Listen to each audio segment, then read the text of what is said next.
उद्याचा दिवस हा सामान्य दिवस नाही. उद्या आहे अधिक मास, सोमवती अमावस्या आणि सोमवार अशा अत्यंत दुर्मिळ आणि महासंयोग. अनेक वर्षांनंतर अशा अद्भुत योग जुळून आलेला आहे, ज्यामुळे उद्याच्या दिवसाचे महत्त्व हजार पटीने वाढले आहे. अशा पवित्र दिवशी आपण नकळत काही चुका करतो, ज्यामुळे घरात दारिद्र्य आणि पितृदोष निर्माण होऊ शकतो. म्हणूनच आजच्या व्हिडिओमध्ये आपण पाहणार आहोत की उद्याच्या महासंयोगावर आपल्याला कोणत्या गोष्टी आवर्जून करायच्या आहेत आणि कोणत्या गोष्टी पूर्णपणे टाळायच्या आहेत. व्हिडिओ हा शेवटपर्यंत नक्की पहा, कारण अर्धवट माहिती ही नेहमी नुकसान ठरत असते. आधी आपण पाहूया की उद्याच्या दिवशी कोणत्या गोष्टी केल्याने आपल्या घरात सुख, समृद्धी आणि पितरांचा आशीर्वाद लागेल. त्यामध्ये सर्वात पहिलं म्हणजे उद्या पवित्र नदीमध्ये स्नान करणे. सकाळी लवकर उठून, जर पवित्र नदीमध्ये शक्य नसेल तर घरीच पाण्याच्या मध्ये थोडंसं गंगाजल टाकून आपण त्याने आंघोळ करावी. त्यानंतर सूर्याला तांब्याच्या तांब्यातून जल अर्पण करावे. दुसरं म्हणजे उद्या सोमवार असल्याने महादेवांच्या पिंडीवर कच्चे दूध, काळे तीळ आणि पाणी अर्पण करा. ओम नमः शिवाय या मंत्राचा जप करा. यामुळे कुंडलीतील चंद्रदोष दूर होतो आणि मानसिक शांतता लाभते. तिसरं म्हणजे सोमवती अमावस्येला पिंपळाच्या झाडामध्ये विष्णू आणि लक्ष्मीचा वास असतो. उद्या पिंपळाच्या झाडाला कच्चे दूध आणि जल अर्पण करून 108 वेळा प्रदक्षिणा घालणे अत्यंत शुभ मानले जाते. प्रदक्षिणा घालताना मनातल्या मनात विष्णू नामाचा किंवा मंत्रांचा जप करावा. चौथी गोष्ट म्हणजे अमावस्या ही पितरांची तिथी आहे. उद्या पितरांच्या नावाने घराच्या दक्षिण दिशेला गाईच्या तुपाचा दिवा लावावा. तसेच गरीब किंवा गरजू व्यक्तीला अन्न, वस्त्र किंवा काळे तीळ दान करावेत. अधिक मास असल्यामुळे दानाचे फळ अत्यंत पटीने जास्त मिळते. पाचवं म्हणजे उद्या संध्याकाळी तुळशीजवळ दिवा लावून प्रदक्षिणा घालावी. यामुळे घरात माता लक्ष्मीचे आगमन होते. आता हे तर झालं आपल्याला काय करायचं आहे. यासोबतच अशा काही गोष्टी असतात ज्या उद्या आपल्याला आवर्जून टाळायच्या आहेत. बघा, जितके महत्त्व गोष्टी करण्याला आहे, तितकेच महत्त्व काही गोष्टी टाळण्याला आहे. उद्याचा पवित्र दिवशी चुकूनही या खालील गोष्टी करू नका. त्यामध्ये सर्वात पहिलं आहे, उद्या घरात अजिबात कटकट, भांडण किंवा वाद करू नका. अमावस्येच्या दिवशी ज्या घरात शांतता नसते तिथे माता लक्ष्मी कधीही टिकत नाही. विशेषतः महिलांचा अनादर चुकूनही करू नका. दुसरी गोष्ट म्हणजे उद्या पूर्णपणे सात्विक दिवस आहे. त्यामुळे मांस, मद्य, कांदा, लसूण असे तामसिक अन्न खाणे टाळावे. घरात पवित्र वातावरण ठेवावे. तिसरी गोष्ट म्हणजे उद्या तुमच्या दारात जर कोणी गरीब, गरजू व्यक्ती किंवा भिकारी आला तर त्याला शिवीगाळ करू नका किंवा रिकाम्या हाती पाठवू नका. तुमच्या क्षमतेनुसार त्याला काहीतरी खाऊ घाला किंवा दान द्या, कारण कधी-कधी पितृ कोणत्याही रूपात दारात येऊ शकतात. चौथी गोष्ट म्हणजे अमावस्या आणि सोमवार या दिवशी नखे किंवा केस कापणे शास्त्रात वर्ज्य मानले गेले आहे. यामुळे घरामध्ये नकारात्मकता येते. त्यामुळे केस आणि नखे कापणे टाळावे. त्यानंतर अमावस्येच्या रात्री नकारात्मक शक्ती अधिक सक्रिय असतात. त्यामुळे रात्रीच्या वेळी कोणत्याही निर्जन ठिकाणी, स्मशानाजवळ किंवा चौकात जाणे टाळावे.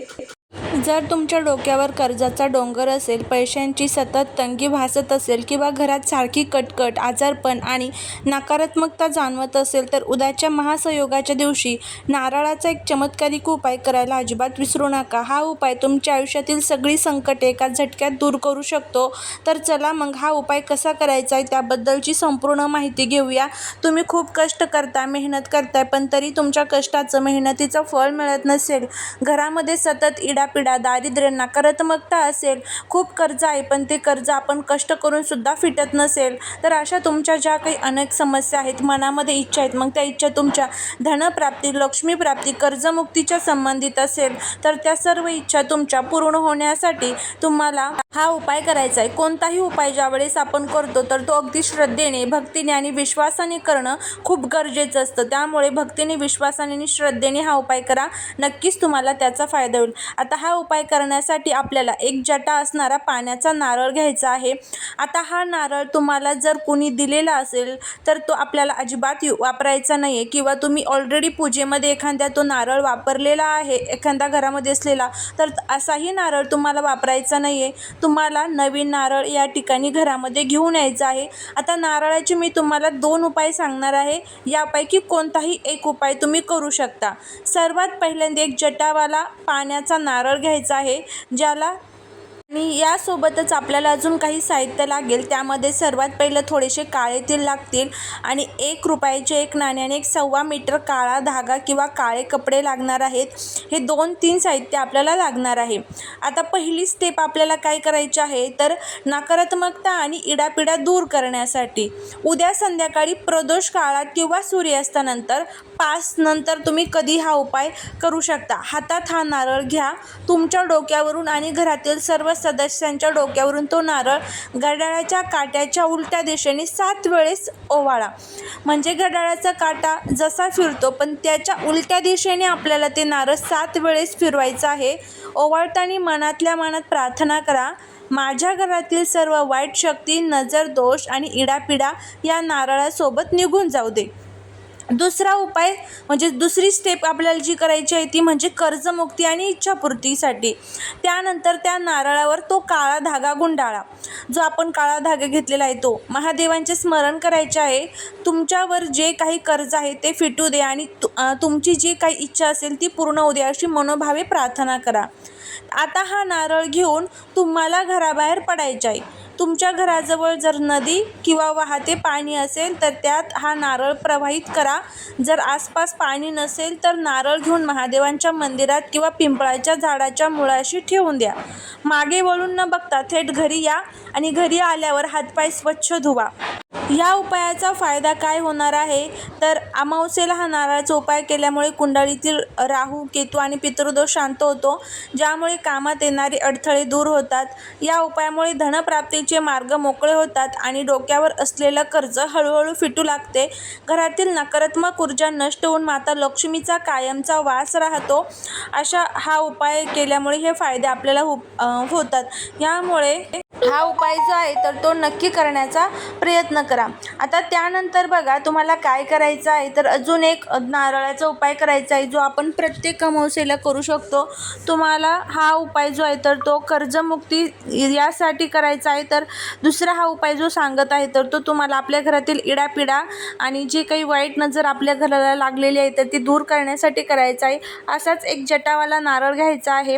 देवघरासमोर बसायचा आहे. संध्याकाळी हा उपाय करायचा आहे. प्रदोष काळातच 5 ते 7 कापूरच्या वड्या घ्यायच्या आहेत. त्या नारळावरती तुम्हाला ठेवायच्या आहेत. शेंडीकडचा भाग हा देवांकडे ठेवायचा. एका प्लेटमध्ये हा नारळ ठेवायचा. त्यावरती सर्व त्या कापूरच्या वड्या ठेवायच्या आणि कापूर हा दिव्याच्या साहाय्याने प्रज्वलित करून घ्यायचा आणि जोपर्यंत हा कापूर जळत आहे नारळावरती तोपर्यंत तुम्हाला त्या ठिकाणी श्री स्वामी समर्थ, श्री स्वामी समर्थ, श्री स्वामी समर्थ या मंत्राचा जप करत राहायचा आहे. अशा पद्धतीने आपल्याला हा जो उपाय आहे तर तो करायचा आहे. तर नक्की तुम्ही हा जो उपाय आहे तर तो करू शकता. आता हाच नारळ तुम्ही पुढच्या अमावस्येला वापरला तरी देखील चालू शकतो. करून बघा तुम्ही, नक्की तुम्हाला या दोन्ही उपायांचा खूप चांगला फायदा जो आहे तर तो बघायला मिळेल. सर्व कर्जातून मुक्ती मिळेल. घरातील इडापिडा, दारिद्र्य, नकारात्मकता संपेल.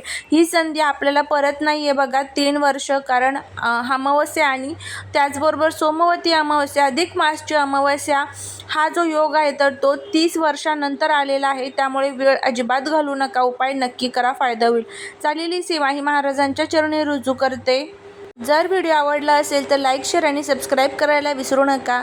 भेटूया नवीन व्हिडिओत. श्री स्वामी समर्थ.